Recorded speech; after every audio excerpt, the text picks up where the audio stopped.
Welcome to a part of the Homestead family. I'm Sarah. I'm Caroline. I'm Allie. And I'm Heidi. Join us as we talk about all things homesteading.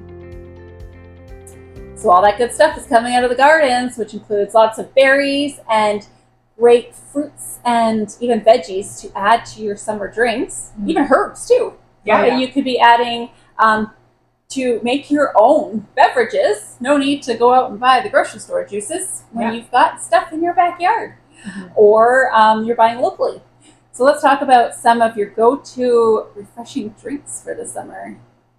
Any particular ones? One that we love, but I make it year round, but I think we just go through it a little faster in the summer, is kombucha. Okay. So that's, and it's healthy, like it's good for you. It's got the probiotics and stuff. So we have a lot of kombucha at our place. And I like to flavor it with things. So it's not just plain all the time. But I'll put different berries or sometimes ginger, which I'm not growing my own ginger. I know some people who do. I haven't had success with it yet. I'm purchasing my ginger still, but just to flavor the kombucha so it's like different, right? Because I think that's something that is important with summer drinks. You want to stay hydrated, but you don't want to get bored. Yes. Yeah, it's a big one. Yeah. I often do the opposite. I'll take a hiatus from kombucha in the summer because I'm too busy to like continuously remember to brew it. Even though it's sitting right on my counter and I can see it, I just every time I walk by, I'm like, I gotta brew some more. No, not right now. So I do a lot more in the wintertime. Also, I'm pregnant right now, so like not really supposed to be doing it so much. Like I'm still doing it, but like don't tell anybody. But like you got that? Don't tell anybody. Yeah, don't tell anybody. Yeah. It's just because it has a little bit of alcohol in it, so that's concerning. And also it's like a wild ferment, so like you just don't always know. But like because I've been drinking it before I was pregnant and it continuously like your body's used to it. Used to it. Yeah. I wouldn't start drinking it now necessarily if it was my first time, but I mean that's besides the point. One thing we started doing this spring because I started growing the plant is the borage plant, which has a like, nice, really purple flower on it. Yeah, the leaves on it, I think, taste kind of like cucumbers. So you're just putting the leaves like in drinks and stuff like that. Not everyone feels the same way, but I think it's really cool because then I'm not actually using a cucumber. I'm using like a leaf, which is like I think really cool. Yeah, because you can use the cucumbers for other things. Exactly. But you're not going to use those borage leaves for other things necessarily. So you're making use of what you've got. Exactly. So I think that's a really cool one that we started incorporating. And then I also like using like rosemary in drinks. I find that's so great. Like rosemary and lemon or rosemary and like raspberry. Kind of that tart and like savory flavor together. Are you putting that in like at the time that you're wanting a drink, you're just throwing it in there and drinking it? Or does that need some time to sort of steep? I would say like, I don't know. I don't leave it in there very long. Like maybe a couple of minutes when I'm drinking it. You could probably steep it all day or like even a couple of days, but I'm usually not doing it that long. But aside from like just putting dried stuff in, we do a lot of like milk-based stuff right now, which we do all year round, but like we just have the milk. So, and also my kids really enjoy that. So that's a totally different topic. So maybe we want to stick with the juices, like the fresh water stuff, and or like kombucha, and then we have a juice steamer, so and whatever's coming out of the garden, we can just put through the juice steamer and make our own juice. So we've got like blueberry juice, grape juice, rhubarb juice, strawberry juice, raspberry, like all of those, and then I can just combine some to make like a fruit juice, or I can. So there's lots of variety there, and that's just as things are coming out, you're just steaming them. Yeah. So that's great, refreshing drinks that we do. And then are you canning that too for the winter? Yeah. So I have that all winter too. And then like doing like strawberry lemonade or raspberry lemonade or we don't grow lemons here, but it's all too bad. So nice and refreshing too. And This episode is sponsored by Homegrown Hideaway, glamping and special events just outside of Port Dover. Come check out one of our summer concert series. All the information on Facebook, Instagram, or our website, homegrownhideaway.com. Yeah, we do the same thing. Like, well, we have a steam juicer as well, but like in addition to that, we also like when I'm canning peaches, I oftentimes like when I put the peaches, like when I'm peeling the peaches, I put them in water with like lemon juice, or like I use like ascorbic acid or whatever. I put it over top, and then after I'm like canning my peaches, I have all this water left over. Oh, that the peaches have been sitting in. Yeah. Yeah. And it's like peach juice. Yeah. And if you add a little bit of sugar to it or honey, like the flavor really comes up. So I just can that water. Yeah. And we drink it all year round. That's a great way to not Yes. let it go to waste. Like you're not just, oh, well, I'm done canning my peaches, dump it down the drain. Yeah. You're using that too. Yeah, it's That's so great. Yeah. So then we can all of our peaches and then I can that last and then we drink it all year round. So it's awesome. I really like it. Well, we'll even drink it fresh. You have to strain it because like there's little bits of like peaches in it, but pulp, yeah. We really They like it. and that's the same with the peels of the peaches or the stems of the strawberries you can put in the steamer. So you're not wasting that. You're drawing out all the juice from those to make more juice. Yeah. That's the great thing about steaming strawberries, I think, too. You don't have to hull them before you put them in. You just put them in whole. Yes. Mm-hmm. So it takes a lot of work out That's why of I it. like elderberries. Juicing Yes. those because those stems are tedious to Yeah. get Yeah, off. yeah, I have heard that about like things with the stems, like grapes and stuff, that you mulberries. want to take those off because it'll alter the flavor of the juice Yeah, a it can little make too it a little much. bit. Okay. Yeah. You can sort of taste the woodiness of the stems. Oh, really? I'm- Okay. I mean, maybe that's up to personal preference. Maybe some people can throw them in there and they don't notice it or they don't mind it. Yeah. So you can save yourself that effort. But if you skip the step and then you notice it's off flavor, it might just be the stems.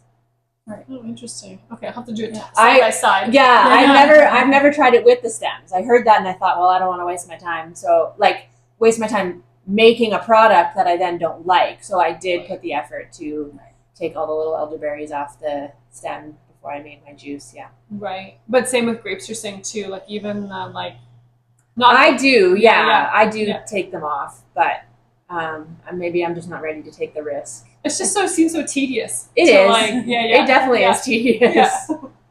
And most of those juices are more tart, so I'm usually mixing them with something else anyway. So Right. and I don't notice it as much either. Yeah, that's a good point. Yeah. But these are all steamed juices though, as Yeah. opposed to like fresh press. Yeah. So I wonder if there's a difference in flavor that way too. I don't know. Yeah, I've never pressed the juice. All right, well, here's Yeah. the experiment for this year. Do you ever add like mint or anything to your? Oh, yeah, I like doing that. Yeah. Yeah, big time. A certain kind of mint, like a lemon mint or a I don't peppermint. remember. I think what I have is I have a peppermint, I think, just a regular one, Yeah. and I have spearmint. Mhm. Okay. I don't think that either of them are anything more special than that. Yeah. I prefer the peppermint to the spearmint. Me too. But yeah, I'll just put it in. I'll sort of mash it a little bit, and it makes the water seem colder without actually being colder, and I like that. Another thing we do is it's either called switchel or haymaker's punch, depending on how old-fashioned you are. They call it haymaker's punch in the Little House on the Prairie books, I think. But it's kind of like a lemonade, but it's gingery. Like it's ginger based. You boil the ginger in, a pot of water, and then you let that cool down, strain off the ginger. So all you have is this spicy water, basically. And then mix that with a little bit of maple syrup, a little bit of lemon juice, and a little bit of apple cider vinegar, if you're brave. You might just want more maple syrup. But it's like a gingery lemonade in the end. But it's got the probiotics of the apple cider vinegar, the vitamin C in the lemon juice. Yeah. Maple syrup has lots of minerals in it. Mhm. And then obviously it provides some sweetness. You can do honey instead of maple syrup if you prefer, or I guess you could do sugar if you wanted to. You'd miss out on the mineral content, but try molasses if you like that flavor. But that might be a little much. That might be. And then the ginger itself has a lot of health benefits too. So it's like a lemonade but with a boost. So. Nice. We keep it in the fridge. You can drink it warm. If I make it in the winter, we'll drink it warm like a tea. But when I make it in the summer, then I keep it in the fridge. And you can sort of play around with the amounts. Like if you really like ginger, you can make it more gingery. If you want it to be more lemon flavored. Usually in a gallon jug, I'm doing about a quarter cup to a third of a cup of the other three things. Not the ginger because that's already been boiled in the water, but the maple syrup, the lemon juice, and the apple cider vinegar, about a quarter to a third of a cup. And that's how we like it. Cool. Yeah. Yeah, you're getting very creative. Well, maybe. I don't know. I got the recipe from someone else. I didn't make it up, but it's good. I like it. Yeah, I should incorporate more of that too, because you're getting a lot more than just water, right? Like Yeah, that's the thing. Like, water's great. Like, we mostly drink water. Yeah. But when you can like make it more exciting and then add a little bit more nutritional benefit to it too, then you're more likely to keep drinking it and not get dehydrated when you're spending long hours out in the sun, in the garden, or doing other fun things. On the beach. Yeah, take it with you to the beach. What a life. Yeah. Or soccer games or something like that. Yeah, like, that's right. Yeah, It's like a little electrolyte drink that you've just made at home, right? Yeah. You could add a little salt if you want to. You probably wouldn't really taste it that much on top of all the other things. So if you wanted to add a little bit of that, give it a little more of a punch. Yeah. Cool. Awesome. Yeah. Yeah, it's nice to have some different refreshing drinks, ones that are not purchased from this store that do have added things and have added coloring in it too to make them all look the exact same. Yeah. So you're really taking control over what you're drinking when you can do it yourself, and it's not that difficult once you get it into a routine of making your own drink. Yeah, and usually you're saving money too. Oh, big time. Because the other day, like they don't have those concentrates at the store anymore, like the frozen ones. I used to buy concentrate so you go camping or whatever. Now you have to buy like the big jugs in the cools section. Yeah. They're like $10. I'm like, what? Yeah. Like, I don't have space for this in my house, first of all. But secondly, like, I don't know what was different between that and the concentrate. Like, I don't know. Anyway, so I'd rather just make my own. But like, it's just it's and you can customize to exactly how you want it. Yeah. But we also make a lot of milk-based stuff too. Like we'll put like milk and then like just strawberries like in the milk and make it strawberry milk. Mm-hmm. And the kids really like that for the summer. Like it's just a big. I've tried to make strawberry milk because I really love that squeeze bottle strawberry, but I don't want to use that. Yeah. But I haven't found anything that will do the same thing for me, and I've tried freeze drying strawberries and then powdering them, and then adding that to it, but it just like ends up in clumps. It's really gross. So I got to come up with. We use strawberry syrup. Okay. So like we make strawberry juice and then we add sugar to it to make it into a syrup, and then we add that syrup to the milk. So at least you're not buying like a random weird package of strawberry syrup. It's just sugar and syrup. Yeah. Just sugar and strawberry, right? So at least you know I'll have to do it that way. Yeah. So and then same with like making chocolate milk, like same thing, cocoa and sugar or whatever. But then we also freeze a lot of it too, so that end up with popsicles or like frozen yogurt. We make a lot of frozen yogurt popsicles and stuff like that for the kids, and just kind of extends the hydration in different form, right? Yeah, almost any of these drinks, you could just make it into a popsicle then too. Exactly. Which, like, for kids, that's great because, I mean, they love it. And also, it doesn't feel the same. Like, you had this lemonade yesterday, and now you're having a lemon popsicle today. It's totally different experience for you, right? And it takes them, like 10 minutes. You have to sit down and, like, lick it, right? I'm like, okay, I got 10 minutes. Go, like, do something, right?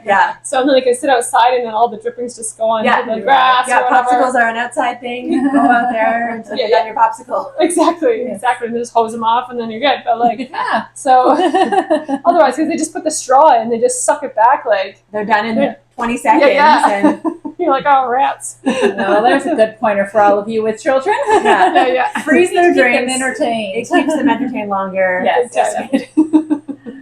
Awesome. Okay, well, all the best as you're making some refreshing drinks for your family. And we'll link to some recipes too, so that you have some ideas on what you can make. For more information about the podcast today, visit us at heartofthehomesteadfamily.ca. You can also check us out on Facebook and Instagram. Plus, send us an email with your questions and comments. Enjoy filling your hearts and your jars.